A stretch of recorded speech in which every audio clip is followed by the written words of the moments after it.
You are cold. You look miserable. The chocolate will soon be hot. Or would you rather have a taste of brandy? I have scarcely touched the bottle, which you brought me for my cold. A piece of red flannel was wrapped around Mademoiselle's throat. A stiff neck compelled her to hold her head on one side. I will take some brandy, said Edna, shivering as she removed her gloves and overshoes. She drank the liquor from the glass, as a man would have done.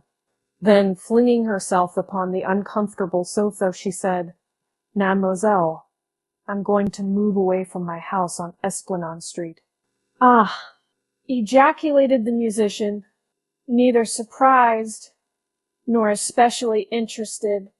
Nothing ever seemed to astonish her very much. She was endeavoring to adjust the bunch of violets, which had become loose from its fastening in her hair. Edna drew her down upon the sofa, and taking a pin from her own hair, secured the shabby artificial flowers in their accustomed place. Aren't you astonished? Passively. Where are you going? Where are you going?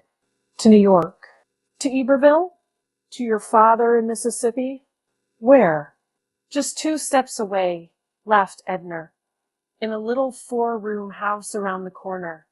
It looks so cozy, so inviting and restful whenever I pass by, and it's for rent. I'm tired looking after that big house. It never seemed like mine anyway, like home. It's too much trouble. I have to keep too many servants. I am tired bothering with them. That is not your true reason, Maldell. There is no use in telling me lies. I don't know your reason, but you have not told me the truth. Edna did not protest or endeavor to justify herself.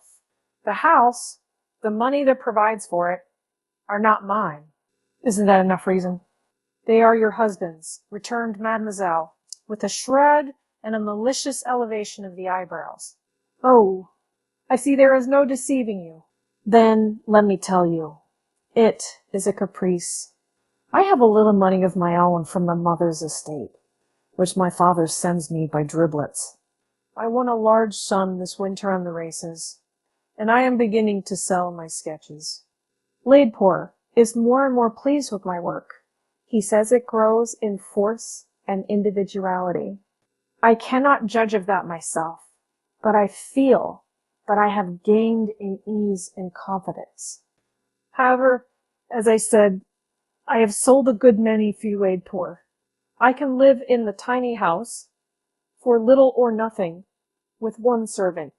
Old Celestin, who works occasionally for me, says she will come stay with me and do my work. I know I shall like it, like the feeling of freedom and independence. What does your husband say? I have not told him yet. I only thought of it this morning. He will think I am demented, no doubt. Perhaps he thinks so. Mademoiselle shook her head slowly. Your reason is not yet clear to me, she said. Neither was it quite clear to Edna herself, but it unfolded itself as she sat for a while in silence. Instinct had prompted her to put away her husband's bounty and casting off her allegiance. She did not know how it would be when he returned. There would have to be an understanding, an explanation. Conditions would some way adjust themselves, she felt, but whatever came, she had resolved never again to belong to another than herself. I shall give a grand dinner before I leave the old house, Edna exclaimed. You will have to come to it, Mademoiselle. I will give you everything that you like to eat and to drink. We shall sing and laugh and be merry for once. And she uttered a sigh that came from the very depths of her being. If Mademoiselle happened to have received a letter from Robert during the interval of Edna's visits, she would give her the letter unsolicited, and she would seat herself at the piano and play as her humor prompted her while the young woman read the letter. The little stove was roaring, it was red hot, and the chocolate in the tin sizzled and sputtered. Edna went forward and opened the stove door, and Mademoiselle Riesin took a letter from under the bust of Beethoven and handed it to Edna. Another. What? So soon, she exclaimed, her eyes filled with delight. Tell me, mademoiselle, does he know that I see his letters? Never in the world. He would be angry and would never write to me again if he thought so. Does he write to you? Never a line. Does he send you a message? Never a word. It is because he loves you, poor fool, and is trying to forget ye, since you are not free to listen to him or to belong to him. Why do you show me his letters, then? Haven't you begged for them? Can I refuse you anything? Oh, you cannot deceive me. And Mademoiselle approached her beloved instrument and began to play. Edna did not at once read the letter. She sat holding it in her hand, while the music penetrated her whole, being like an effulgence, warming and brightening the dark places of her soul. It prepared her for joy and exultation. Oh, she exclaimed, letting the letter fall to the floor. Why did you not tell me? She went and grasped Mademoiselle's hands up from the... Oh, unkind, malicious. Why did you not tell me that he was coming back? No great news. Underscore, ma foi. I wonder he did not come long ago. But when, cried Edna impatiently. He does not say when. He says, very soon. You know as much about it as I do. It is all in the letter. But why? Why is he coming? Oh, if I thought. And she snatched the letter from the floor and turned the pages this way and that way, looking for the reason, which was left untold. If I were young and in love with a man, said Mademoiselle, turning on the stool and pressing her wiry hands between her knees as she looked down at Edna, who sat on the floor holding the letter. It seems to me if I were young and in love, I should never deem a man of ordinary caliber worthy of my devotion. Now it is you who are telling lies and seeking to deceive me, mademoiselle, or else you have never been in love and know nothing about it. Why, went on Edna, clasping her knees and looking up into mademoiselle's twisted face, do you suppose a woman knows why she loves? Does she select? Does she say to herself, go to? Here's a distinguished statesman with presidential possibilities. I shall proceed to fall in love with him. Or, financier who controls the world's money markets. You were purposely misunderstanding me. Are you in love with Robert? Yes, said Edna. It was the first time she had admitted it, and a glow overspread her face, blotching it with red spots. Why? Asked her companion. Why do you love him, when you ought not to? Edna, with a motion or two, dragged herself on her knees before Mademoiselle Reisz, who took the glowing face between her two hands. Why? Because his hair is brown and grows away from his temples. Because he opens and shuts his eyes and his nose is a little out of drawing.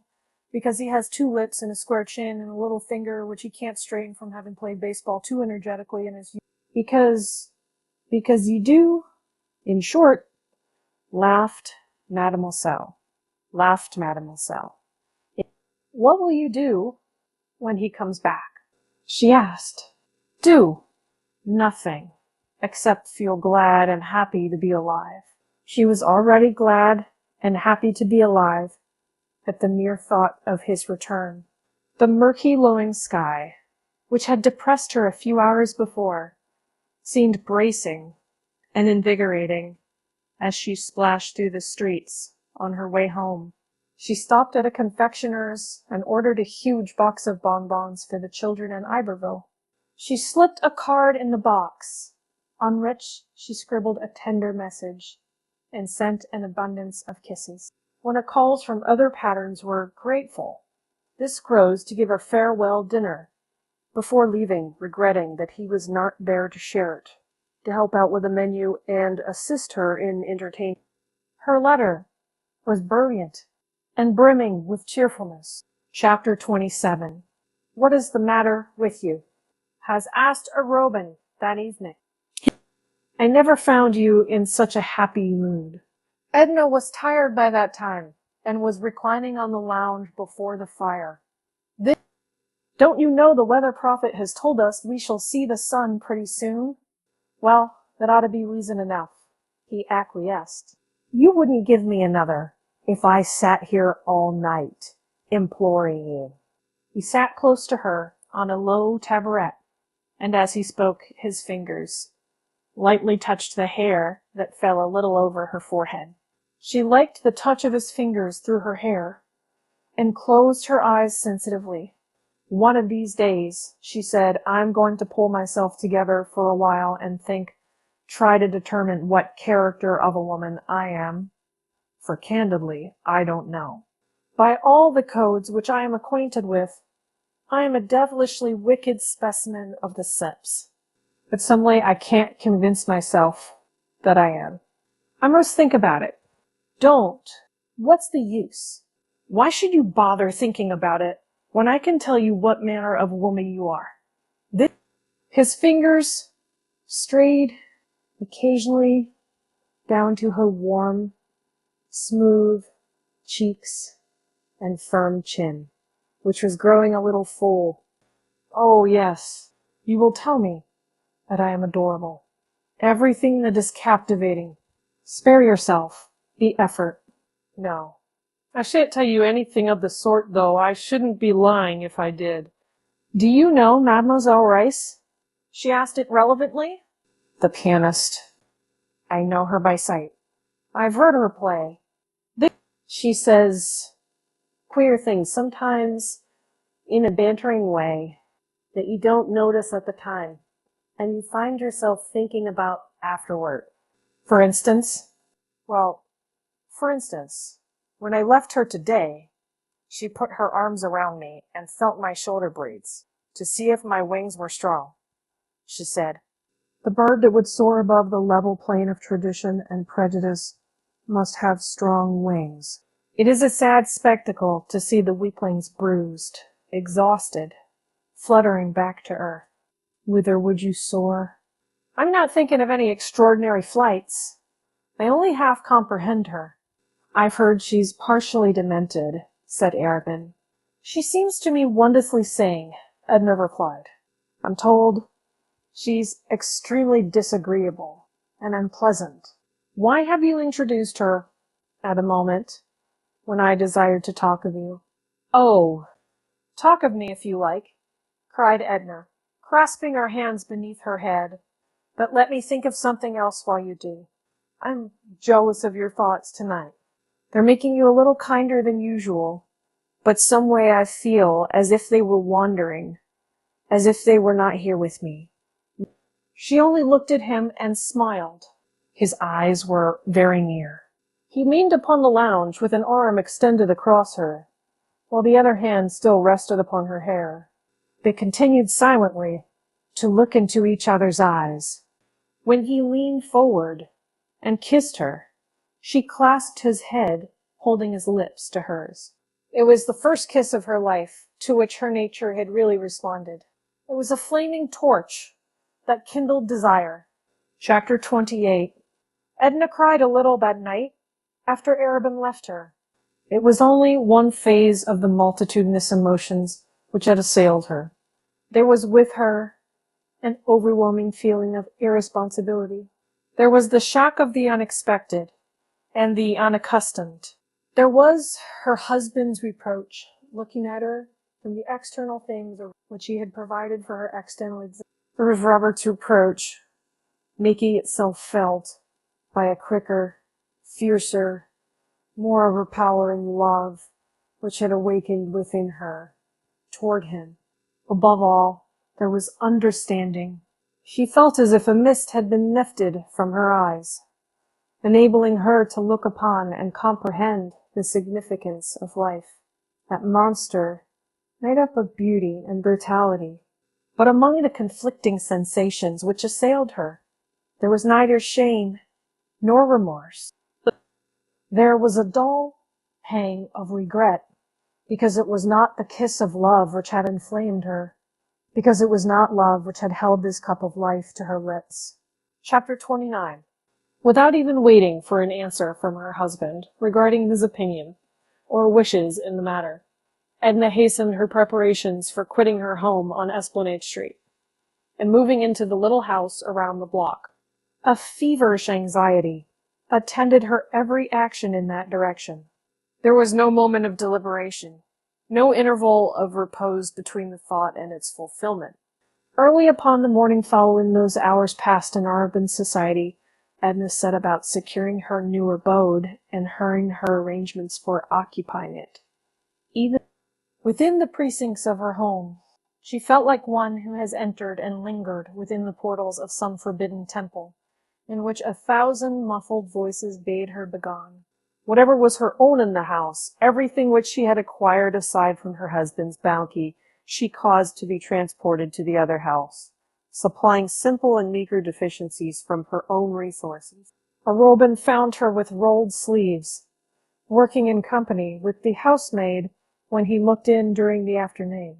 She was splendid and robust, and had never appeared handsomer than in the old blue gown, with a red silk handkerchief knotted at random around her head to protect her hair from the dust. She was mounted upon a high step-ladder, unhooking a picture from the wall when he entered. He had found the front door open, and had followed his ring by walking in unceremoniously. "Come down," he said. "Do you want to kill yourself?" She greeted him with affected carelessness, and appeared absorbed in her occupation. If he had expected to find her languishing, reproachful, or indulging in sentimental tears, he must have been greatly surprised. He was no doubt prepared for any emergency, ready for any one of the foregoing attitudes, just as he'd bent himself easily and naturally to the situation which confronted him. "Please come down," he insisted, holding the ladder and looking up at her. "No," she answered. "Ellen is afraid to mount the ladder. Joe is working over at the Pigeon House. It's the name Ellen gives it because it's so small and looks like a pigeon house, and someone has to do this." Arobin pulled off his coat and expressed himself ready and willing to tempt fate in her place. Ellen brought him one of her dust caps, and went into contortions of mirth, which she found it impossible to control, when she saw him put it on before the mirror as grotesquely as he could. Edna herself could not refrain from smiling when she fastened it at his request. So it was he who in turn mounted the ladder, unhooking pictures and curtains and dislodging ornaments, as Edna directed. When he had finished, he took off his dust cap and went out to wash his hands. Edna was sitting on the taboret, idly brushing the tips of a feather duster along the carpet, when he came in again. "Is there anything more you will let me do?" he asked. "That is all," she answered. "Ellen can manage the rest."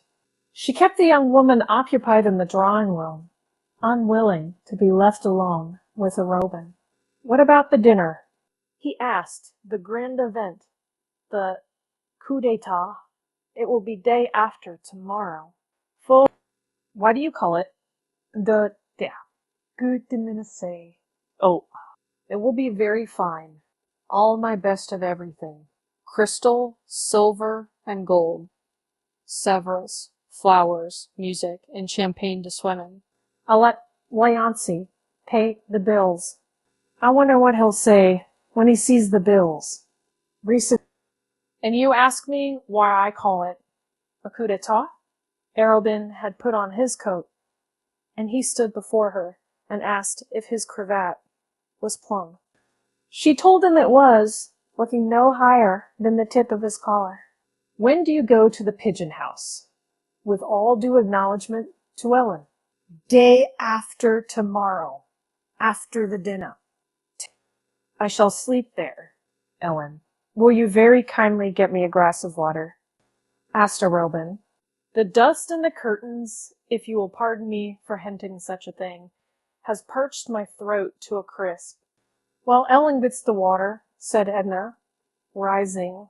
I will say goodbye and let you go. I must get rid of this grime, and I have a million things to do and think of. When shall I see you? Asked Arobin, seeking to detain her, the maid having left the room. At the dinner, of course. You are invited. Not before. Not tonight, or tomorrow morning, or tomorrow noon, or night, or the day after morning or noon. Can't you see yourself without my telling you? What an eternity it is. He had followed her into the hall, and to the foot of the stairway, looking up at her as she mounted with her face half turned to him. Not an instant sooner, he said. But she laughed and looked at him with eyes that at once gave him courage to wait and made it torture to wait. Chapter 30. Though Edna had spoken of the dinner as a very grand affair, it was in truth a very small affair, and very select, insomuch as the guests invited were few and were selected with discrimination. She had counted upon an even dozen seating themselves at her round mahogany board, forgetting for the moment that Madame Ratignolle was to the last degree souffrante and unpresentable, and not foreseeing that Madame Lebrun. So they were only 10 after all, which made a cozy, comfortable number. There were Mr. and Mrs. Merriman, a pretty vivacious little woman in the 30s, her husband, a jovial fellow, something of a shallow pate, who laughed a good deal at other people's witticisms and had thereby made himself extremely popular. Mrs. Heitkamp had accompanied them. Of course, there was, I'll say, Arobin, and Mademoiselle Reisz had consented to come. Edna had sent her a fresh bunch of violets, with black lace trimmings for her hair.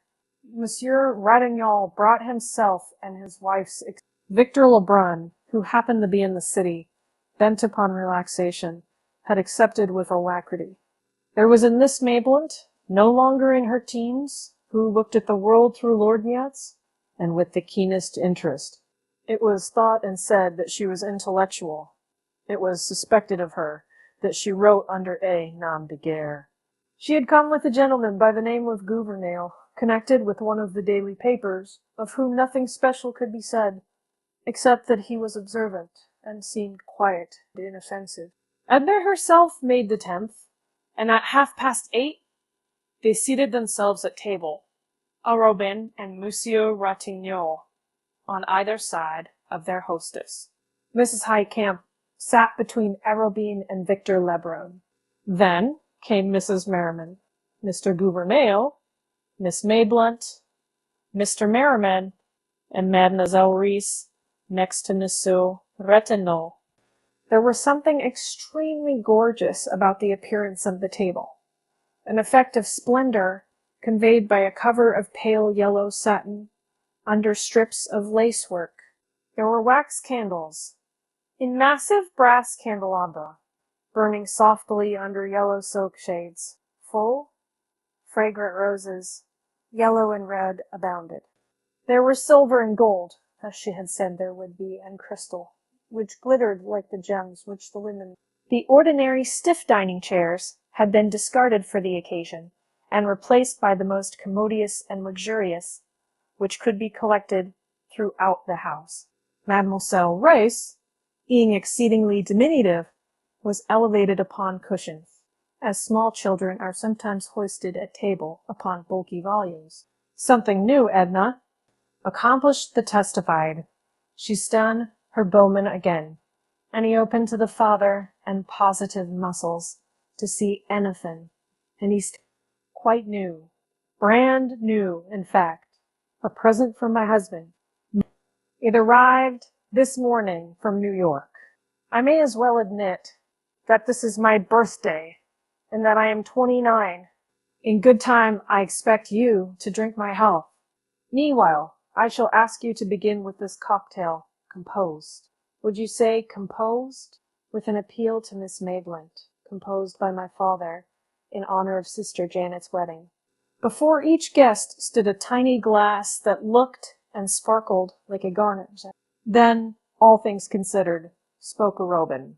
It might not be amiss to start out by drinking the Colonel's helmet in the cocktail which she composed. on the birthday of the most charming of women, the daughter whom he invented. Mr. Merriman's laugh at the sally was such a genuine outburst, and so contagious that it started the dinner with an agreeable swing that never slackened. Miss Maitland begged to be allowed to keep her cocktail untouched before her, just to look it. The color was marvelous. She could compare it to nothing she had ever seen, and the garnet lights which it emitted were unspeakably rare. She pronounced the colonel an artist, and stuck to it. Monsieur Ratignolle was prepared to take things seriously. The mets, the entremets, the service, the decorations, even the people. He looked up from his pompano, and inquired of Arobin if he were related to the gentleman of that name, who formed one of the firm of Leitner and Arobin, lawyers. The young man admitted that Leitner was a warm personal friend, who permitted Arbon's name to decorate the firm's letterheads and to appear upon a shingle that graced Perdido Street. There are so many inquisitive people and institutions abounding, said Arobin, that one is really forced, as a matter of convenience these days, to assume the virtue of an occupation, if he has it not. Monsieur Ratignolle started a little, and turned to ask Mademoiselle Reisz, if she considered the symphony concerts up to the standard which had been set the previous winter. Mademoiselle Reisz answered Monsieur Ratignolle in French, which Edna thought a little rude under the circumstances, but characteristic. Mademoiselle had only disagreeable things to say of the symphony concert, and insulting remarks to make of all the musicians of New Orleans, singly and collectively. All her interest seemed to be centered upon the delicacies placed before her. Mr. Merriman said that Mr. Arobin's remark about inquisitive people reminded him of a man from Waco the other day at the St. Charles Hotel, that as Mr. Merriman's stories were always Lynn and lacking point. She interrupted him to ask if he remembered the name of the author whose book she had bought the week before to send to a friend in Geneva. She was talking books with Mr. Gouvernail, and trying to draw from him his opinion upon current literary topics. Her husband told the story of the Waco man privately to Miss Mayblunt, who pretended to be greatly amused and to think it extremely clever. Mrs. Highcamp hung with languid but unaffected interest upon the warm and impetuous volubility of her left-hand neighbor, Victor Lebrun. Her attention was never for a moment withdrawn from him after seating herself at table, and when he turned to Mrs. Merriman, who was prettier and more vivacious than Mrs. Highcamp, she waited with easy indifference for an opportunity to reclaim his attention. There was the occasional sound of music, of mandolins, sufficiently removed to be an agreeable accompaniment, rather than an interruption to the conversation. Outside the soft, monotonous splash of a fountain could be heard. The sound penetrated into the room with the heavy odor of jessamine that came through the open windows. The golden shimmer of Edna's satin gown spread in rich folds on either side of her, and there was a soft fall of lace encircling her shoulders. It was the color of her skin, without the glow, the myriad living tints that one may sometimes discover in vibrant flesh. There was something in her attitude, in her whole appearance, when she leaned her head against the high-backed chair and spread her arms, which suggested the regal woman to one who rules, who looks on, who stands alone. But as she sat there amid her guests, she felt the old ennui overtaking her, the hopelessness which so often assailed her, which came upon her like an obsession, like something extraneous, independent of volition. It was something which announced itself, a chill breath that seemed to issue from some vast cavern wherein discords waited. There came over her the acute longing which always summoned into her spiritual vision the presence of the beloved one, overpowering her at once with a sense of the unattainable. The moments glided on, while feeling of good fellowship passed around the circle like a mystic cord, holding and binding these people together with jest and laughter. Monsieur Ratignolle was the first to break the pleasant charm. At 10 o'clock he excused himself. Madame Ratignolle was waiting for him at home. She was bien souffrante, and she was filled with vague dread. which only her husband's presence could allay. Mademoiselle Rice arose with Monsieur Ratignolle, who offered to escort her to the car. She had eaten well, she had tasted the good rich wines, and they must have turned her head, for she bowed pleasantly to all as she withdrew from table. She kissed Edna upon the shoulder, and whispered, "Bonne nuit, Marraine. Soyez sage." She had been a little bewildered upon rising, or rather descending from her cushions, and Monsieur Ratignolle gallantly took her arm and led her away. Mrs. Highcamp was weaving a garland of roses, yellow and red. When she had finished the garland, she laid it lightly upon Victor's black curls. He was reclining far back in the luxurious chair, holding a glass of champagne to the light. As if a magician's wand had touched him, the garland of roses transformed him into a vision of oriental beauty. His cheeks were the color of crushed grapes, and his dusky eyes glowed with a languishing fire. "Sapristi!" exclaimed Robin. But Mrs. Highcamp had one more touch to add to the picture. She took from the back of her chair a white silken scarf with which she had covered her shoulders in the early part of the evening. She draped it across the boy in graceful folds, and in a way to conceal his black, conventional evening dress. He did not seem to mind what she did to him, only smiled, showing a faint gleam of white teeth, while he continued to gaze with narrowing eyes at the right through his glass of champagne. "Oh, to be able to paint in color rather than in words," exclaimed Miss Mayblunt, losing herself in a rhapsodic dream as she looked at him. There was a graven image of desire, painted with red blood on a ground of gold, murmured Gouvernail under his breath. The effect of the wine upon Victor changed his accustomed volubility into silence. He seemed to have abandoned himself to a reverie, and to be seeing pleasing visions in the amber bead. "Sing," entreated Mrs. Highcamp. "Won't you sing to us?" "Let him alone," said Arobin. "The both of his parents can still be trying to have it. I believe he's paralyzed," laughed Mrs. Merriman. "Oh," and leaning over the youth's chair, she took the glass from his hand and held it to his lips. He sipped the wine slowly, and when he had drained a glass, she laid it upon the table and wiped his lips with her little filmy handkerchief. "Yes, I'll sing for you," he said, turning in his chair toward Mrs. Highcamp. Finally, he clasped his hands behind his head and, looking up at the ceiling, began to hum a little, trying his voice like a musician tuning an instrument. Then, looking at Edna, he began to sing, "Si tu savais." "Stop," she cried. "Don't sing that. I don't want you to sing it." And she laid her glass so impetuously and blindly upon the table as to shatter it against a carafe. The wine spilled over Arobin's legs, and some of it trickled down upon Mrs. Highcamp's black gauze gown. Victor had lost all idea of courtesy, or else he thought his hostess was not in earnest, for he laughed and went on. "Ah, si tu savais, ce que tu me dis." "Oh, you mustn't.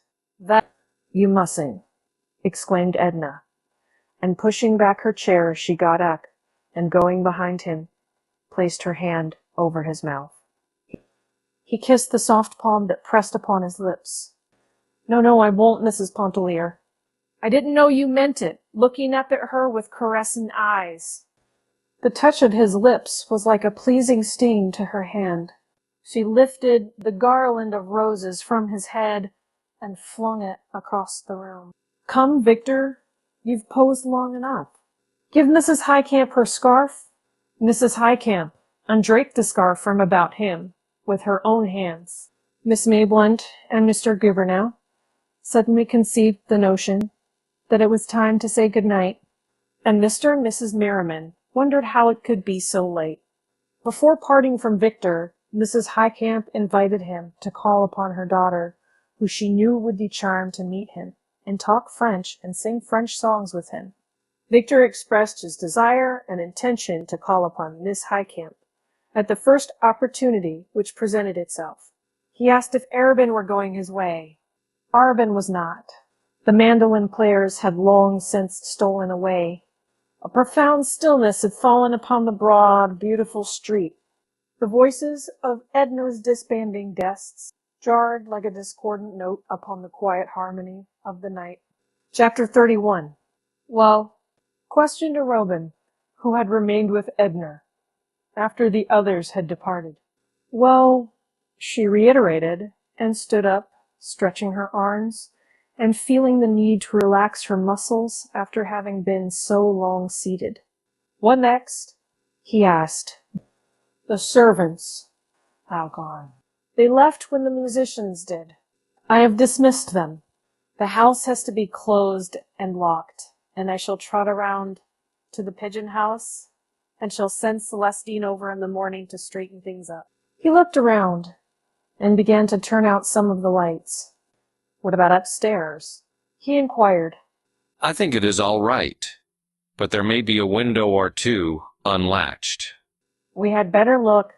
You might take a candle and see, and bring me my wrap and hat on the foot of the bed in the middle room. He went up with the light, and Edna began closing doors and windows. She hated to shut in the smoke and the fumes of the wine. Arobin found her cape and hat, which he brought down and helped her to put on. When everything was secured and the lights put out, they left through the front door, Arobin locking it and taking the key, which he carried for her. He helped her down the steps. Will you have a spray of jessamine? He asked, breaking off a few blossoms as he passed. No, I don't want anything. She seemed disheartened and had nothing to say. She took his arm, which he offered her, holding up the weight of her satin train with the other hand. She looked down, noticing the black line of his leg moving in and out, so close to her against the yellow shimmer of her gown. There was the whistle of a railway train somewhere in the distance, and the midnight bells were ringing. They met no one in their short walk. The pigeon house stood behind the locked gate and the shallow parterre that had been somewhat neglected. There was a small front porch, upon which a long window and the front door opened. The door opened directly into the parlor. There was no side entry. Back in the yard was a room for servants, in which old Celestine had been ensconced. Edna had left a lamp burning low upon the table. She had succeeded in making the room look habitable and homelike. There were some books on the table and a lounge near at hand. On the floor was a fresh matting covered with a rug or two, and on the walls hung a few tasteful pictures. But the room was filled with flowers. These were a surprise to her.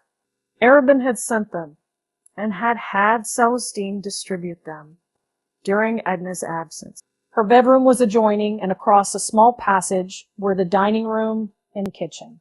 Edna seated herself, with every appearance of discomfort. Are you tired? He asked. Yes, and chilled, and miserable. I feel as if I had been wound up to a certain pitch, too tight, and something inside of me had snapped. She rested her head against the table upon her bare arm. You want to rest, he said, and to be quiet. I'll go. I'll leave you and let you rest. Yes, she replied. He stood up beside her and smoothed her hair with his soft, magnetic hand. His touch conveyed to her a certain physical comfort. She could have fallen quietly asleep there if he had continued to pass his hand over her hair. He brushed the hair upward from the nape of her neck. I hope you will feel better and happier in the morning, he said. You have tried to do too much in the past few days. The dinner was the last straw. You might have dispensed with it. Yes, she admitted. It was stupid. No, it was delightful. but it has worn you out." His hand had strayed to her beautiful shoulders, and he could feel the response of her flesh to his touch. He seated himself beside her and kissed her lightly upon the shoulder.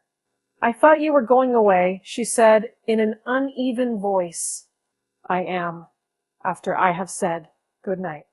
"Good night," she murmured. He did not answer, except to continue to caress her. He did not say good night until she had become supple to his gentle, seductive entreaties. Chapter 32. When Mr. Pontellier learned of his wife's intention to abandon her home and take up her residence elsewhere, he immediately wrote her a letter of unqualified disapproval and remonstrance.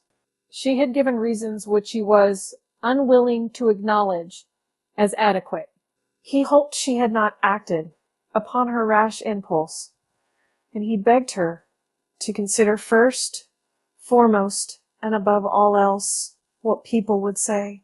He was not dreaming of scandal when he uttered this warning. That was a thing which would never have entered into his mind to consider in connection with his wife's name or his own. He was simply thinking of his financial. It might get noised about that the Pontelliers had met with reverses and were forced to conduct their menage on a humbler scale than heretofore. It might do incalculable mischief to his business prospects. But remembering Edna's whimsical turn of mind of late and foreseeing that she had immediately acted upon her impetuous determination, he grasped the situation with his usual promptness and handled it with his well-named business tact and cleverness. The same mail which brought to Edna his letter of disapproval carried instructions, the most minute instructions to a well-known architect concerning the remodeling of his home, changes which he had long contemplated and which he desired carried forward during his temporary absence. Expert and reliable packers and movers were engaged to convey the furniture, carpets, pictures, everything movable, in short, to places of security. And in an incredibly short time, the Pontellier house was turned over to the artisans. There was to be an addition, a small snuggery. There was to be frescoing, and hardwood flooring was to be put into such rooms as had not yet been subjected to this improvement. Furthermore, in one of the daily papers appeared a brief notice to the effect that Mr. and Mrs. Pontellier were contemplating a summer sojourn abroad, and that their handsome residence on Esplanade Street was undergoing sumptuous alterations. And Mr. Pontellier had saved appearances. Edna admired the skill of his maneuver, and avoided any occasion to balk his intention. When the situation as set forth by Mr. Pontellier was accepted and taken for granted, she was apparently satisfied that it should be so. The pigeon house pleased her. It at once assumed the intimate character of a home, while she herself invested it with a charm which it reflected like a warm glow. There was with her a feeling of having descended in the social scale, with a corresponding sense of having risen in the spiritual. Every step which she took toward relieving herself from obligations added to her strength and expansion as an individual. She began to look with her own eyes, to see and to apprehend the deeper undercurrents of life. No longer was she content to feed upon her opinion when her own soul had invited her. After a little while, a few days. In fact, Edna went up and spent a week with her children in Iberville. They were delicious February days, with all the summer's promise hovering in the air. How glad she was to see the children. She wept for very pleasure when she felt their little arms clasping her, their hard, ruddy cheeks pressed against her own glowing cheeks. She looked into their faces with hungry eyes, but could not be satisfied with looking. And what stories they had to tell their mother. About the pigs, the cows, the mules. About riding to the mill behind Glulu, fishing back in the lake with their Uncle Jasper, picking pecans with Leedy's little black brood, and hauling chips in their express wagon. It was 1,000 times more fun to haul real chips for old lame Susie's real fire than to drag painted blocks along the banquette on Esplanade Street. She went with them herself to see the pigs and the cows, to look at the darkies laying the cane, to thrash the pecan tree and catch fish in the back lake. She lived with them a whole week long, giving them all of herself, and gathering and filling herself with their young existence. They listened, breathless, when she told them the house in Esplanade Street was crowded with workmen, hammering, sawing, and filling the place with clatter. They wanted to know where their bed was, what had been done with their rocking horse, and where did Joe sleep, and where had Ellen gone, and the cook. But the last path, they were fired with a desire to see the little house around the block. Was there any place to play? Were there any boys next door? Raoul, with pessimistic foreboding, was convinced that there were only girls next door. Where would they sleep? And where would Papa sleep? She told them the fairies would fix it. All right. The old madam was charmed with Edna's visit, and showered all manner of delicate attention. She was delighted to know that the Esplanade Street house was in a dismantled condition. It gave her the promise and pretext to keep the children indefinitely. It was with a wrench and a pang that Edna left her children. She carried away with her the sound of their voices and the touch of their cheeks. All along the journey homeward, their presence lingered with her, like the memory of a delicious song. But by the time she had regained the city, the song no longer echoed in her soul. She was again alone. Chapter 33. It happened sometimes when Edna went to see Mademoiselle Race that the little musician was absent, giving a lesson or making some small necessary household purchase. The key was always left in a secret hiding place in the entry, which Edna knew. If Mademoiselle happened to be away, Edna would usually enter and wait for her return. When she knocked at Mademoiselle Rice's door one afternoon, there was no response. So unlocking the door, as usual, she entered and found the apartment deserted, as she had expected. Her bay had been quite filled up, and it was for a rest, for a refuge, and to talk about Robert, that she sought out her friend. She had worked at her canvas, a young Italian character study, all the morning, completing the work without the model. But there had been many interruptions, some incident to her modest housekeeping, and others of a social nature.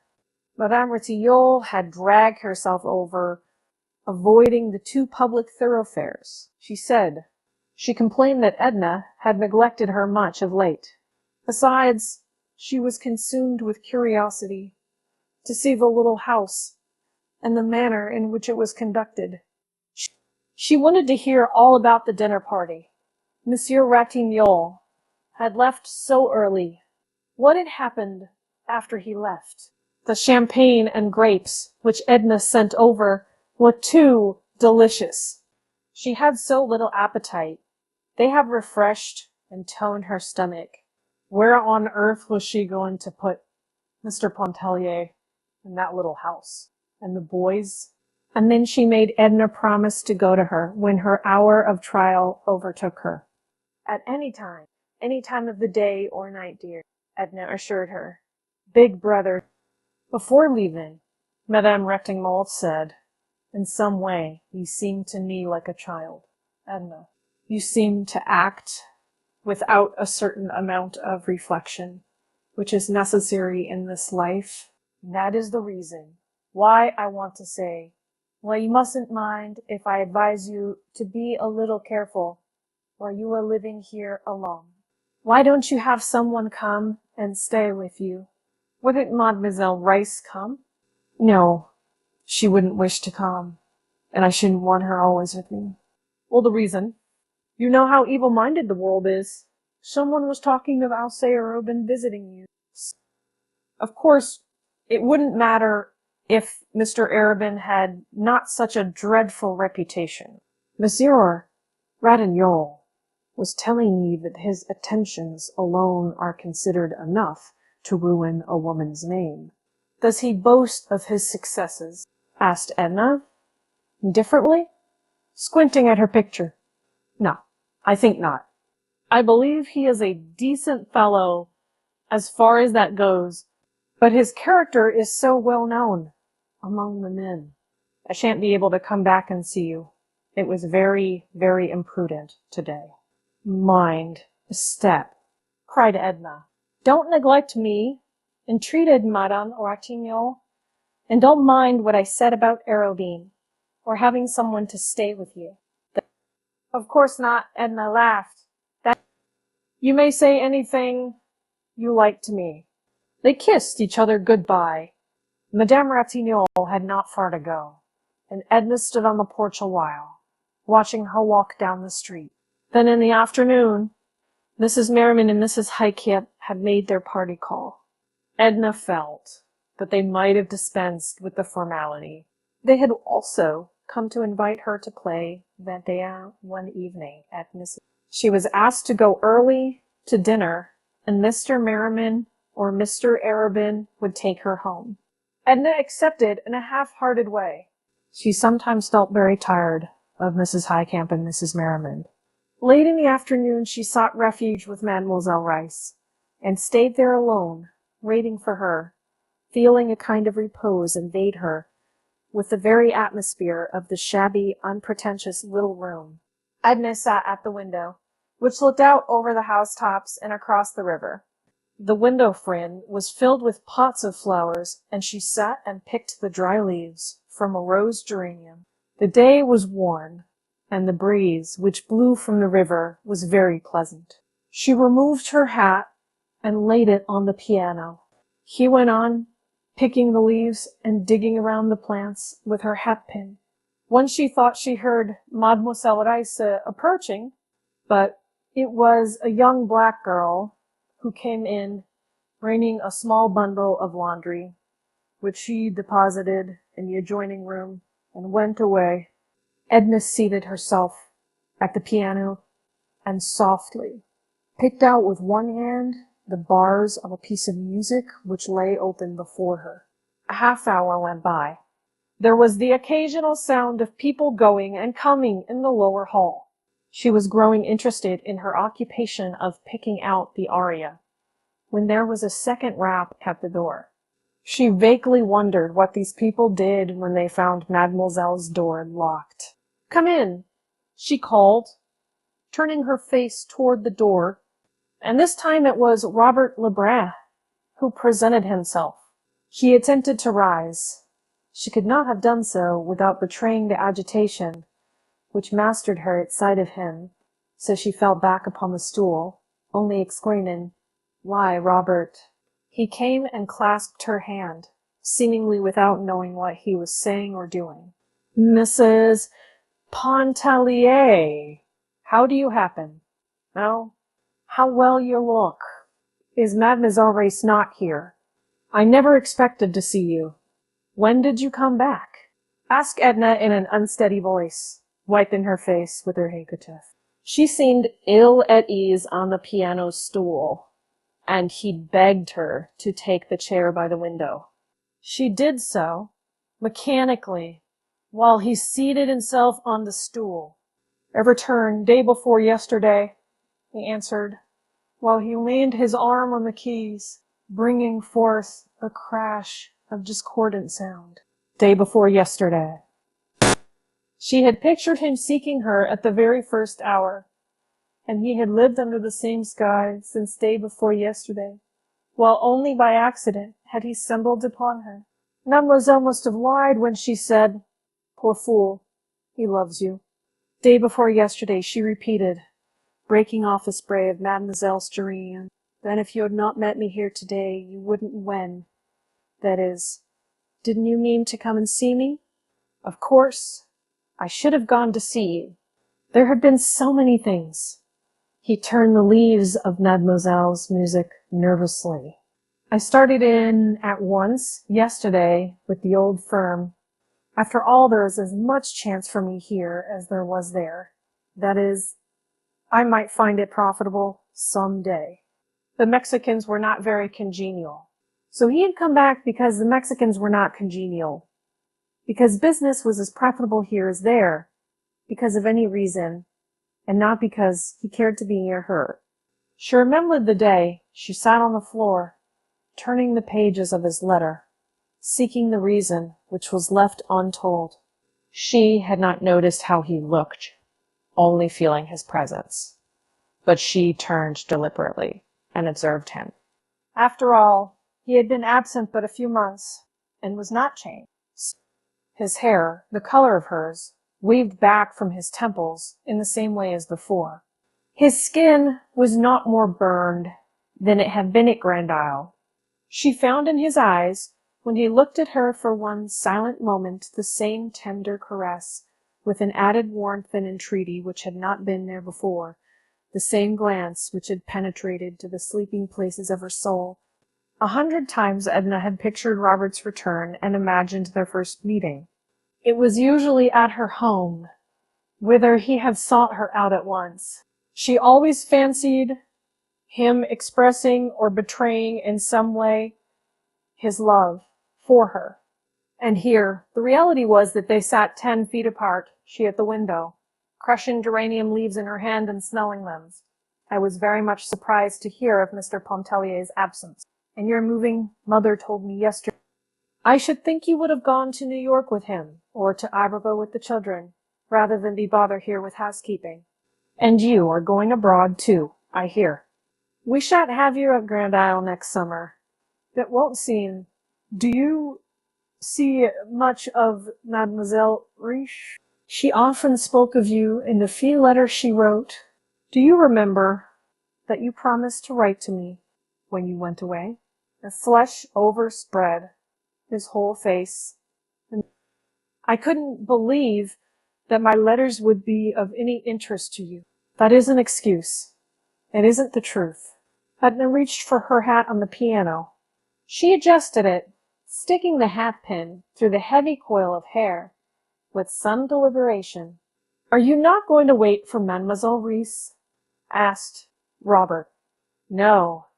I have found when she is absent this long, she is liable not to come back till late. She drew on her gloves, and Robert picked up his hat. Won't you wait for her? Ask Edna. Not if you think she will not be back till late. Adding, as if suddenly aware of some discourtesy in his speech, and I should miss the pleasure of walking home with you. Edna locked the door and put the key back in its hiding place. They went together, picking their way across muddy streets and sidewalks encumbered with the cheap display of small tradesmen. Part of the distance they rode in the car, and after disembarking, passed the Pontellier mansion, which looked broken and half torn asunder. Robert had never known the house, and looked at it with interest. I never knew you in your home, he remarked. I am glad you did not. Why? She did not answer. They went on around the corner, and it seemed as if her dreams were coming true after all, when he followed her into the little house. You must stay and dine with me, Robert.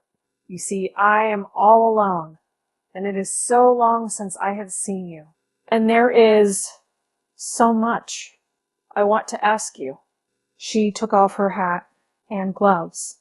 He stood irresolute, making some excuse about his mother who expected him. He even muttered something about an engagement. She struck a match and lit the lamp on the table. It was growing dusk when he saw her face in the lamplight, looking pained, with all the soft lines gone out of it. He threw his hat aside and seated himself. Oh, I want to stay. If you will, let me, he exclaimed. All the softness came back. She laughed and went and put her hand on his shoulder. This is the first moment you have seemed like the old Robert. I'll go tell Celestine. She hurried away to tell Celestine to set an extra place. She even sent her off in search of some added delicacy, which she had not thought of for herself, and she recommended great care in dripping the coffee and having the omelet done to a proper turn.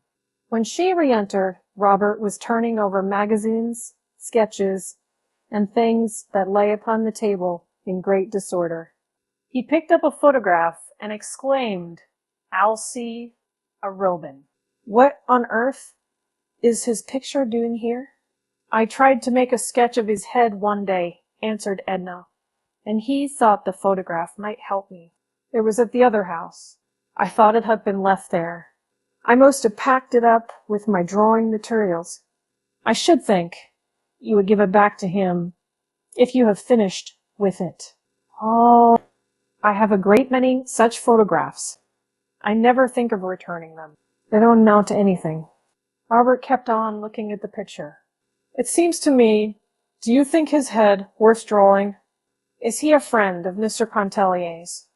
"You never said you knew him." "He isn't a friend of Mr. Pontellier's. He's a friend of mine. I always knew him. That is, it's only of late that I know him pretty well. But I'd rather talk about you, and know what you have been seeing and doing and feeling out there in Mexico." Robert threw aside the picture. "I'd been seeing the waves and the white beach of Grand Isle, the quiet, grassy street of the Cheniere, the old fort of Grande Terre. I'd been working like a machine and feeling like a lost soul. There was nothing interesting." She leaned her head upon her hand to shade her eyes from the light. "Now what have you been seeing and doing and feeling all these days?" he asked. "I've been seeing the waves and the white beach of Grand Isle, the quiet, grassy street of the Cheniere Caminada, the old sunny fort at Grande Terre. I've been working with a little more comprehension than a machine, and still feeling like a lost soul. There was nothing interesting." "Mrs. Pontellier, you are cruel," he said, with feeling, closing his eyes and resting his head back in his chair. They remained in silence till old Celestine announced dinner. So, Chapter 34. The dining room was very small. Edna's round mahogany would have almost filled it. As it was, there was but a step or two from the little table to the kitchen, to the mantel, the small buffet, and the side door that opened out on the narrow brick paved yard. A certain degree of ceremony settled upon them with the announcement of dinner. There was no return to personalities. Robert related incidents of his sojourn in Mexico, and Edna talked of events likely to interest him, which had occurred during his absence. The dinner was of ordinary quality, except for the few delicacies which she had sent out to purchase. Old Celestine, with a bandana underscore twisted about her head, hobbled in and out, taking a personal interest in everything, and she lingered occasionally to talk patois with Robert, whom she had known as a boy. He went out to a neighboring cigar stand to purchase cigarette papers, and when he came back, he found that Celestine had served the black coffee in the parlor. "Perhaps I shouldn't have come back," he said. "When you are tired of me, tell me to go. You never tire me. You must have forgotten the hours and hours at Grand Isle, in which we grew accustomed to each other and used to being together." "I have forgotten nothing at Grand Isle," he said, not looking at her, but rolling a cigarette. His tobacco pouch, which he laid upon the table, was a fantastic embroidered silk affair, evidently the handiwork of a woman. "You used to carry your tobacco in a rubber pouch," said Edna, picking up the pouch and examining the needlework. "Yes, it was lost. Where did you buy this one? In Mexico?" "It was given to me by a Vera Cruz girl." "They are very generous," he replied, striking a match and lighting his cigarette. "They are very handsome, I suppose, those Mexican women. Very picturesque, with their black eyes and their lace scarfs. Some are. Others are hideous. just as you find women everywhere. What was she like? The one who gave you the pouch? You must have known her very well. She was very ordinary. She wasn't of the slightest importance. I knew her well enough. Did you visit at her house? Was it interesting? I should like to know and hear about the people you met and the impressions they made on you. There are some people who leave impressions not so lasting as the imprint of an oar upon the water. Was she such a one? It would be ungenerous for me to admit that she was of that order and kind. He thrust the pouch back in his pocket, as if to put away the subject with the trifle which had brought it up. Arabin dropped in with a message from Mrs. Merriman to say that the card party was postponed on account of the illness of one of her children. How do you do, Arobin? Said Robert, rising from the obscurity. Oh, Lebrun. To be sure. I heard yesterday you were back. How did they treat you down in Mexico? Fairly well, but not well enough to keep you there. Stunning girls, though, in Mexico. I thought I should never get away from Veracruz when I was down there a couple years ago. Did they embroider slippers and tobacco pouches and hat bands and things for you? Asked Edna. Oh, no, I didn't get so deep in their regard. I fear they made more impression on me than I made on them. You were less fortunate than Robert then. I am always less fortunate than Robert. Has he been imparting tender confidences? I've been imposing myself long enough, said Robert, rising and shaking hands with Edna. Please convey my regards to Mr. Pontellier when you write. He shook hands with Arobin and went away. Fine fellow, that Lebrun said Arobin when Robert had gone. I never heard you speak of him. I knew him last summer at Grand Isle, she replied. Here, that photograph of yours. Don't you want it? What do I want with it? Throw it away. She threw it back on the table. I'm not going to Mrs. Merriman's, she said. If you see her, tell her so. But perhaps I had better write. I think I shall write now, and say that I am sorry her child is sick, and tell her not to count on me. It would be a good scheme, acquiesced Arobin. I don't blame you. Stupid lot. Edna opened the blotter, and having procured paper and pen, began to write the note. Arobin lit a cigar and read the evening paper, which he had in his pocket. What is the date? She asked. He told her. Will you mail this for me when you go out? Certainly. He read to her little bits out of the newspaper, while she straightened things on the table. What do you want to do? He asked, throwing aside the paper. Do you want to go out for a walk or a drive or anything? It would be a fine night to drive. No, I don't want to do anything, but just be quiet. You go away and amuse yourself. Don't stay. I'll go away if I must, but I shan't amuse myself. You know that I only live when I am near you. He stood up to bid her good night. Is that one of the things you always say to women? I have said it before, but I don't think I ever came so near meaning it. He answered with a smile. There were no warm lights in her eyes, only a dreamy, absent look. Good night. I adore you. Sleep well, he said, and he kissed her hand and went away. She stayed alone in kind of reverie, a sort of stupor. Step by step, she lived over every instant of the time she'd been with Robert after he had entered Mademoiselle Race's door. She recalled his words, his looks, how few and meager they had been for her hungry heart. A vision, a transcendently seductive vision of a Mexican girl, arose before her. She arrived with a jealous pang. She wondered when he would come back. He had not said he would come back. She had been with him, had heard his voice, and touched his hand.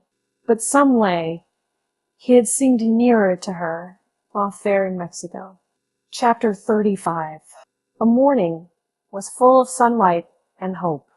Edna could see before her no denial, only the promise of excessive joy. She lay in bed awake, with bright eyes full of speculation. He loves you, poor fool. If she could but get that conviction firmly fixed in her mind, what mattered about the rest? She felt she had been childish and unwise the night before in giving herself over to despondency. She recapitulated the motives, which no doubt explained Robert's reserve. They were not insurmountable. They would not hold if he really loved her. They could not hold against her own passion, which he must come to realize in time. She pictured him going to his business that morning. She even saw how he was dressed, how he walked down one street and turned the corner of another, saw him bending over his desk, talking to people who entered the office, going to his lunch, and perhaps watching for her on the street. He would come to her in the afternoon or evening, sit and roll his cigarette, talk a little, and go away, as he had done the night before. But how delicious it would be to have him there with her. She would have no regrets, nor seek to penetrate his reserve, if he still chose to wear it. Edna ate her breakfast, only half dressed. The maid brought her a delicious printed scrawl from Raoul, expressing his love, asking her to send him some bonbons, and telling her they had found that morning 10 tiny white pigs all lying in a row beside Lady's big white pig. A letter also came from her husband, saying he hoped to be back early in March. He felt able to travel as people should, without any thought of small economies, thanks to his recent speculation. Much to her surprise, she received a note from Arabin, written at midnight from the club. It was to say good morning to her, to hope she had slept well, to assure her of his devotion, which he trusted she, in some faintest manner, returned. All these letters were pleasing to her. She answered the children in a cheerful frame of mind, promising them bonbons, and congratulating them upon their happy find of the little pigs. She answered her husband with friendly evasiveness, not with any fixed design to mislead him, only because all sense of reality had gone out of her life. She had abandoned herself to fate, and awaited the consequences with indifference. To Arobin's note, she made no reply. She put it under Celestine's stove lid. Edna worked several hours with much spirit. She saw no one but a picture dealer, who asked her if it were true that she was going abroad to study in Paris. She said possibly she might, and he negotiated with her for some Parisian studies to reach him in time for the holiday trade in December. Robert did not come that day. She was keenly disappointed. He did not come the following day, nor the next. Each morning she awoke with hope, and each night she was a prey to despondency. She was tempted to seek him out, but far from yielding to the impulse, she avoided any occasion which might throw her in his way. She did not go to Mademoiselle Reese's, nor pass by Madame Aubas, as she might have done if he had still been in Mexico. When Arabin, one night, urged her to drive with him, she went out to the lake on the Shell Road. His horses were full of metal, and even kind of a little unmanageable. She liked the rapid gait at which they spun along, and the quick, sharp sound of the horses' hoofs on the hard road. They did not stop anywhere to eat or to drink. Arobin was not needlessly imprudent, but they ate and they drank when they regained Edna's little dining room, which was comparatively early in the evening. It was late when he left her. It was getting to be more than a passing whim with Arobin to see her and be with her, and he had detected the latent sensuality which unfolded under his delicate sense of her nature's requirements, like a torpid, sensitive blossom. There was no despondency when she fell asleep that night, nor was there hope when she awoke, in the morning. Chapter 36. There was a garden out in the suburbs, a small, leafy corner, with a few green tables inter the orange trees. An old cat slept all day on the stone step in the sun, and an old mulatresse slept her idle hours away in her chair at the open window till someone happened to knock on one of the green tables. She had milk and cream cheese to sell, and bread. There was no one who could make such excellent coffee, or fry a chicken so golden brown as she.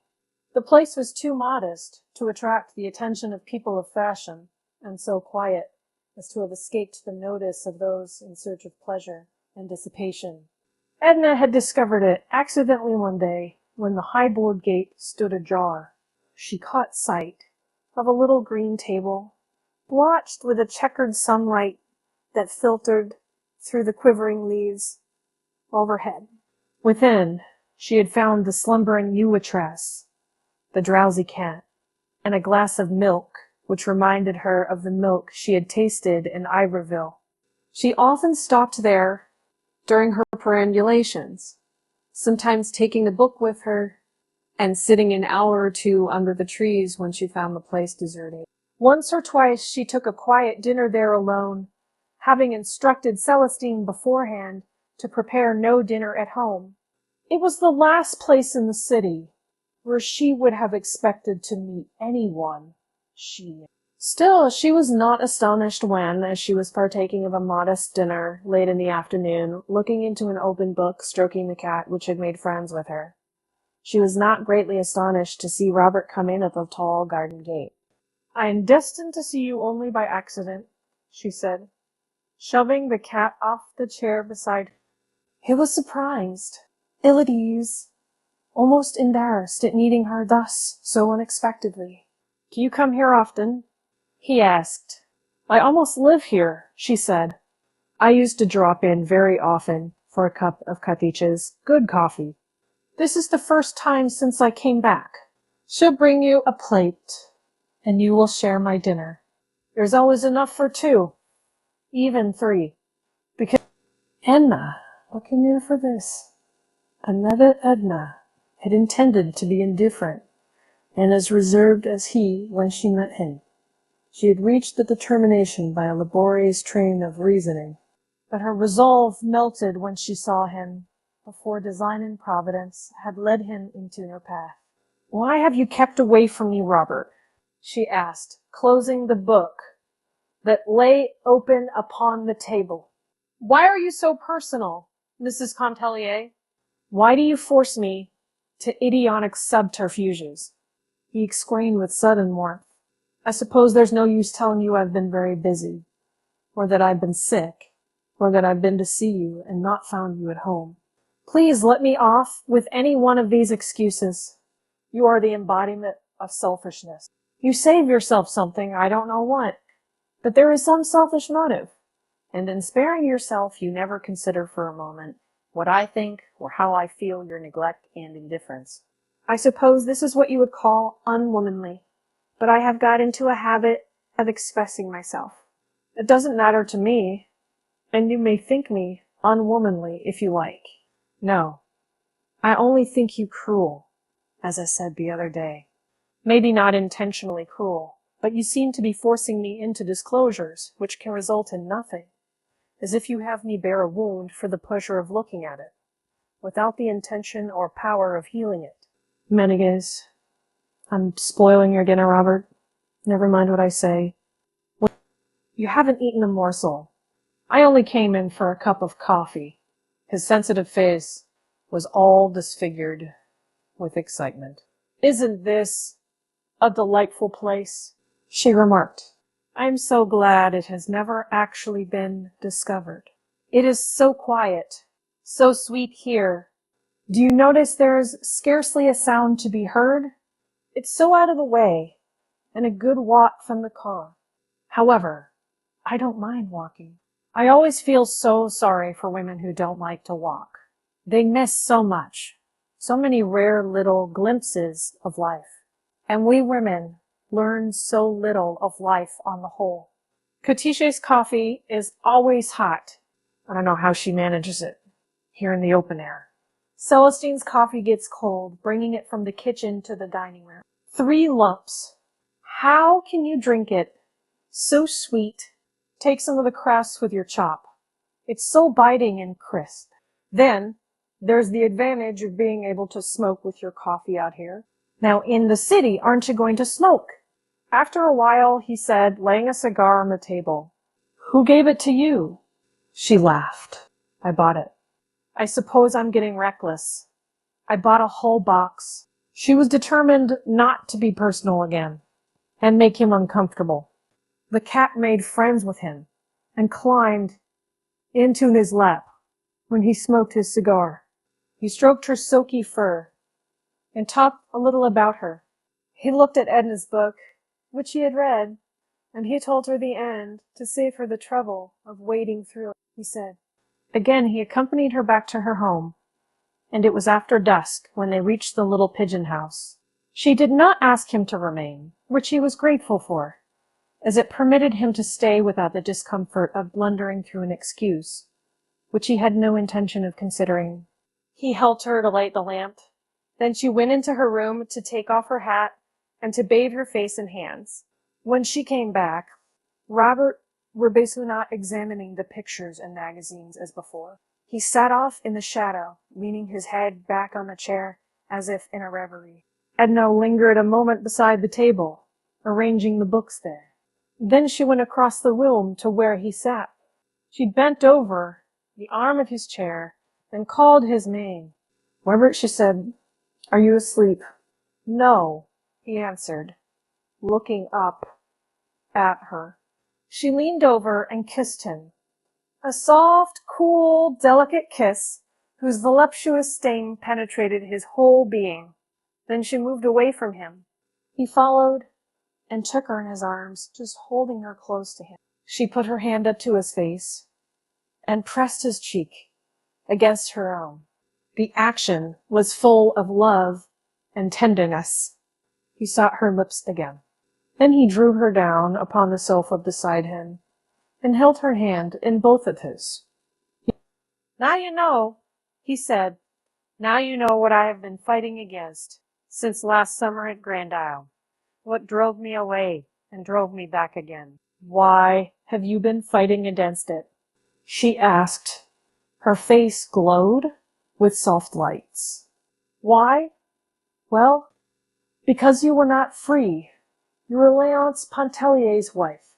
I couldn't help loving you if you were 10 times his wife, but so long as I went away from you, and you were kept away, I could help telling you so. She put her free hand up to his shoulder, and then against his cheek, rubbing it softly. He kissed her again. His face was warm and flushed. There in Mexico, I was thinking of you all the time and longing for you. But her not writing to me, she interrupted. Something put into my head that you cared for me, and I lost my senses. So I forgot everything, but a wild dream of your some way becoming my wife. Your wife! Religion, loyalty, everything would give way if only you cared. Then you must have forgotten that I was Léonce Pontellier's wife. Oh, I was demented, dreaming of wild, impossible things, recalling men who had set their wives free. We have heard of such things. Yes, we have heard of such things. I came back full of vague, mad intentions. And when you got here, you never came near me. She was still caressing his cheek. I realized what a cur I was to dream of such a thing, even if you had been willing. She took his face between her hands and looked into it, as if she would never withdraw her eyes more. She kissed him on the forehead, the eyes, the cheeks, and the lips. You have been a very, very foolish boy, wasting your time dreaming of impossible things. When you speak of Mr. Pontellier setting me free, I am no longer one of Mr. Pontellier's possessions to dispose of or not. I give myself where I choose. If he were to say, here, Robert, take her, and be happy, she is yours. I should laugh at you both. His face grew a little white. What do you mean? He asked. There was a knock at the door. Old Celestin came in to say that Madame Retinal's servant had come around the back way, with a message that Madame had been taken sick, and begged Mrs. Pontellier to go to her immediately. Yes, yes, said Edna, rising. I promised.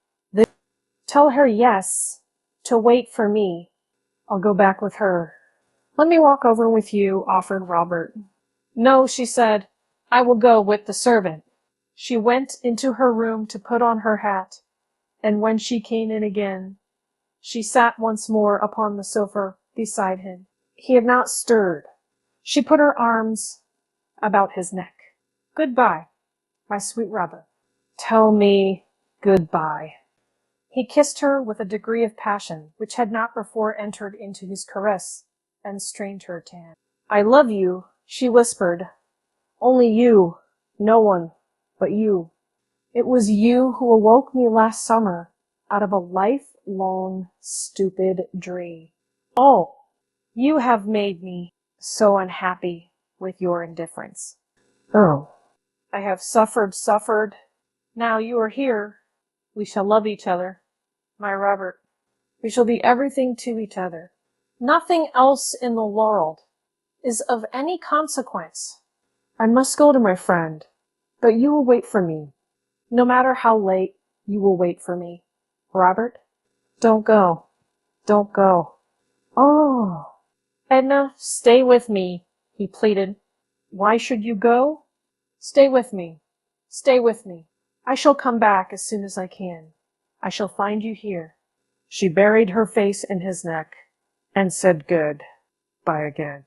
Her seductive voice, together with his great love for her, had enthralled his senses, had deprived him of every impulse but the longing to hold her and keep her. Chapter 37. Edna looked in at the drugstore. Monsieur Ratignolle was putting up a mixture himself, very carefully dropping a red liquid into a tiny glass. He was grateful to Edna for having come. Her presence would be a comfort to his wife. Madame Ratignolle's sister, who had always been with her at such trying times, had not been able to come up from the plantation, and Adele had been inconsolable until Mrs. Pontellier so kindly promised to come to her. The nurse had been with them at night for the past week, as she lived a great distance away, and Dr. Mandelet had been coming and going all the afternoon. They were then looking for him any moment. Edna hastened upstairs by a private stairway that led from the rear of the store to the apartments above. The children were all sleeping in a back room. Madame Ratignolles was in the salon, whither she had strayed in her suffering impatience. She sat on the sofa, clad in an ample white peignoir, holding a handkerchief tight in her hand, with a nervous clutch. Her face was drawn and pinched, her sweet blue eyes haggard and unnatural. All her beautiful hair had been drawn back and plaited. It lay in a long braid on the sofa pillow, coiled like a golden serpent. The nurse, a comfortable-looking griffy woman in white apron and cap, was urging her to return to her bedroom. There is no use, she said at once to Edna. We must get rid of Mandelet. He's getting too old and careless. He said he would be here at 7:30. Now it must be 8. See what time it is, Josephine. The woman was possessed of a cheerful nature, and refused to take any situation too seriously, especially a situation with which she was so familiar. She urged Madame to have courage and patience, but Madame only set her teeth hard into her underlip, and Edna saw the sweat gather in beads on her white forehead. After a moment or two, she uttered a profound sigh, and wiped her face with the handkerchief rolled in a ball. She appeared exhausted. The nurse gave her a fresh handkerchief, sprinkled with cologne water. This is too much, she cried. Mandelet ought to be killed. Where is Alphonse? Is it possible I am to be abandoned like this, neglected by everyone? Neglected, indeed, exclaimed the nurse. Wasn't she there? And here was Mrs. Pontellier leaving, no doubt, a pleasant evening at home to devote to her. And wasn't Monsieur Ratinol coming that very instant through the hall? And Josephine was quite sure she had heard Dr. Mandelet's croupe. Yes, there it was, down at the door. Adele consented to go back to her room. She sat on the edge of a little low couch next to her bed. Dr. Mandelet paid no attention to Madame Ratignolle's upbraidings. He was accustomed to them at such times and was too well convinced of her loyalty to doubt it. He was glad to see Edna and wanted her to go with him into the salon and entertain him. But Madame Ratignolle would not consent that Edna should leave her for an instant. Between agonizing moments, she chatted a little and said it took her mind off her sufferings. Edna began to feel uneasy. She was seized with a vague dread. Her own like experiences seemed far away, unreal, and only half remembered. She recalled faintly an ecstasy of pain, the heavy odor of chloroform, a stupor which had deadened sensation, and an awakening to find a little new life to which she had given being, added to the great unnumbered multitude of souls that come and go. She began to wish she had not come. Her presence was not necessary. She might have invented a pretext for staying away. She might even invent a pretext now for going. But Edna did not go. With an inward agony, with a flaming, outspoken revolt against the ways of nature, she witnessed the scene of torture. She was still stunned and speechless with emotion when later she leaned over her friend to kiss her and softly say goodbye. Adele, pressing her cheek, whispered in an exhausted voice, "Think of the children, Edna." "Oh, think of the children. Remember them." Chapter 38. Edna still felt dazed when she got outside in the open air. The doctor's couple had returned for him and stood before the porte-cochere. She did not wish to enter the coupe and told Dr. Mandelet she would walk. She was not afraid and would go alone. He directed his carriage to meet him at Mrs. Pontellier's, and he started to walk home with her. Up, away up, over the narrow street between the tall houses, the stars were blazing. The air was mild and caressing, or cool with the breath of spring and the night. They walked slowly, the doctor with a heavy, measured tread, and his hands behind him, Edna in an absent-minded way, as she had walked one night at Grand Isle. "You shouldn't have been there, Miss Pontellier," he said. "That was no place for you. A doe is full of whims at such times. There were a dozen women she might have had with her, unimpressionable women. I felt that it was cruel, cruel. You shouldn't have gone." "Ah, well," she answered, indifferently. "I don't know that it matters after all. One has to think of the children some time or other. The sooner, the better." "When is Léonce coming back?" "Quite soon. Sometime in March." "And you are going abroad?" "Perhaps." "No, I'm not going. I'm not going to be forced into doing things." "I don't want to go abroad." "I want to be let alone. Nobody has any right, except children, perhaps. And even then, it seems to me, or it did seem," she felt that her speech was voicing the incoherency of her thoughts, and stopped abruptly. "The trouble is," sighed the doctor, grasping her meaning intuitively, "that youth is given up to illusions. It seems to be a provision of nature, a decoy to secure mothers for the race. And nature takes no account of moral consequences, of arbitrary conditions which we create and which we feel obliged to maintain at any cost. Yes, she said. The years that are gone seem like dreams, if one might go on sleeping and dreaming, but to wake up and find, oh, well, perhaps it is better to wake up after all, even to suffer, rather than to remain a dupe to illusions all one's life. It seems to me, my dear child, said the doctor at parting, holding her hand, you seem to me to be in trouble. I am not going to ask for your confidence. I will only say that if ever you feel moved to give it to me, perhaps I might help you. I know I would understand. And I tell you, there are not many who would. Not many, my dear. Some way I don't feel moved to speak of things that trouble me. Don't think I am ungrateful or that I don't appreciate your sympathy. There are periods of despondency and suffering which take possession of me, but I don't want anything but my own way. That is wanting a good deal, of course, when you have to trample upon the lives, the hearts, the prejudices of others.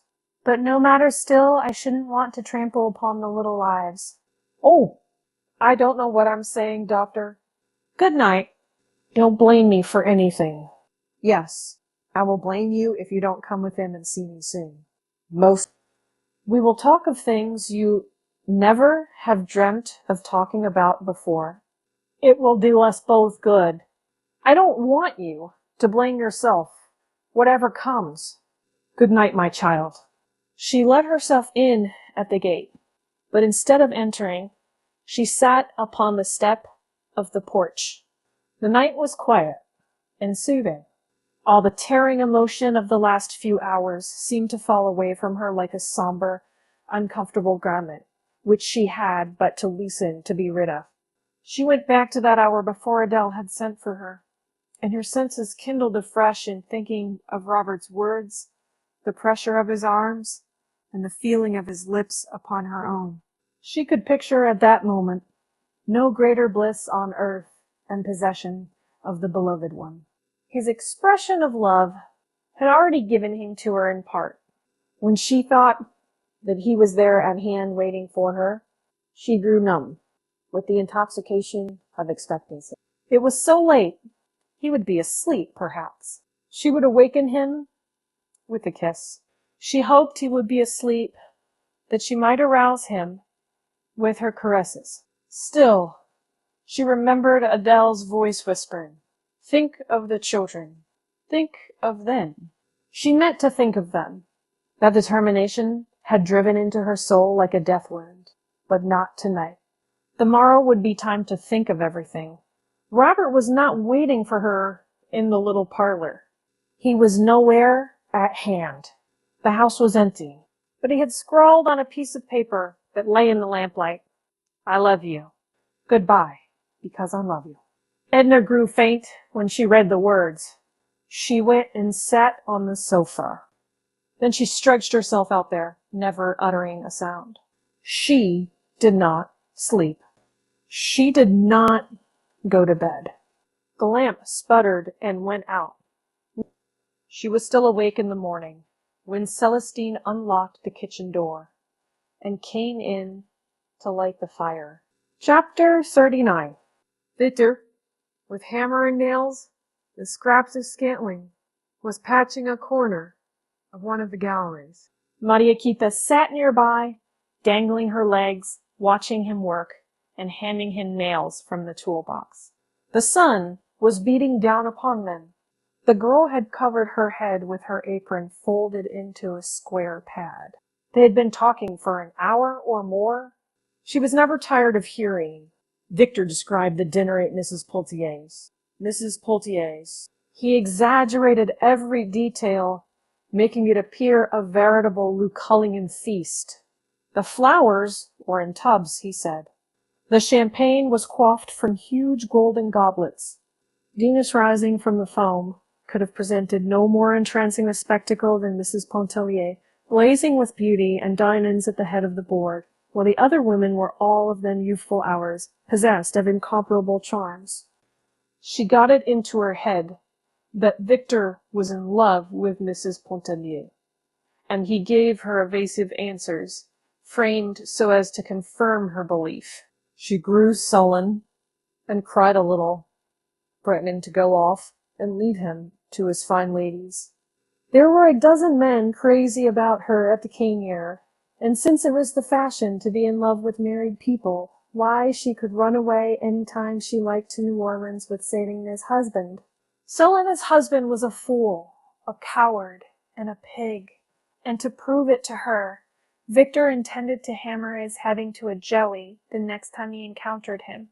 This assurance was very consoling to Mariquita. She dried her eyes and grew cheerful at the prospect. They were still talking of the dinner and the allurements of city life when Mrs. Pontellier herself slipped around the corner of the house. The two youngsters stayed dumb with amazement before what they considered to be an apparition. But it was really she in flesh and blood, looking tired and a little travel-stained. I walked up from the wharf, she said, and heard the hammering. I supposed it was you, mending the porch. It's a good thing. I was always tripping over those loose planks last summer. How dreary and deserted everything looks. It took Victor some little time to comprehend that she had come in Beaudelet's lugger, that she had come alone, and for no purpose but to rest. There's nothing fixed up yet, you see. I'll give you my room. It's the only place. Any corner will do, she assured him. And if you can stand Philomel's cooking, he went on, though I might try to get her mother while you are here. Do you think she would come? Turning to Mariquita. Mariquita thought that perhaps Philomel's mother might come for a few days, and money enough, beholding Mrs. Pontellier make her appearance. The girl had at once suspected a lover's rendezvous. But Victor's astonishment was so genuine, and Mrs. Pontellier's indifference so apparent, that the disturbing notion did not lodge long in her brain. She contemplated with the greatest interest this woman who gave the most sumptuous dinners in America, and who had all the men in New Orleans at her feet. What time will you have dinner? Asked Edna. I'm very hungry, but don't get anything extra. I'll have it ready in little or no time, he said, bustling and packing away his tools. You may go to my room to brush up and rest yourself. Mariquita will show you. Thank you, said Edna. But do you know I have a notion to go down to the beach and take a good wash, and even a little swim before dinner? The water was too cold. Don't think of it. Well, I might go down and try to dip my toes in. Why, it seems to me the sun is hot enough to have warmed the very depths of the ocean. Could you get me a couple of towels? I'd better go right away, so as to be back in time. It would be a little too chilly if I waited till this afternoon. Mariquita ran over to Victor's room and returned with some towels, which she gave to Edna. I hope you have fish for dinner, said Edna, as she started to walk away. But don't do anything extra if you haven't. Run and find Philomel's mother, Victor instructed the girl. I'll go to the kitchen and see what I can do. By Yemeni, women have no consideration. She might have sent me, or Edna walked on down to the beach rather mechanically, not noticing anything special except that the sun was hot. He was not dwelling upon any particular train of thought. She had done all the thinking which was necessary after Robert went away. When she lay awake upon the sofa till morning, she had said over and over to herself, today it is a Robin, tomorrow it will be someone else. It makes no difference to me. It doesn't matter about Léonce Pontellier, but Raoul and Etienne. She understood now clearly what she had meant long ago when she said to Adèle Ratignolle that she would give up the unessential, but she would never sacrifice herself for her children. Despondency had come upon her there in the wakeful night, and had never lifted. There was no one thing in the world that she desired.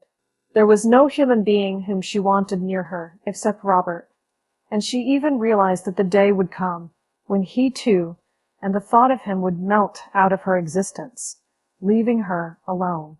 The children appeared before her like antagonists who had overcome her, who had overpowered and sought to drag her into the soul slavery for the rest of her days.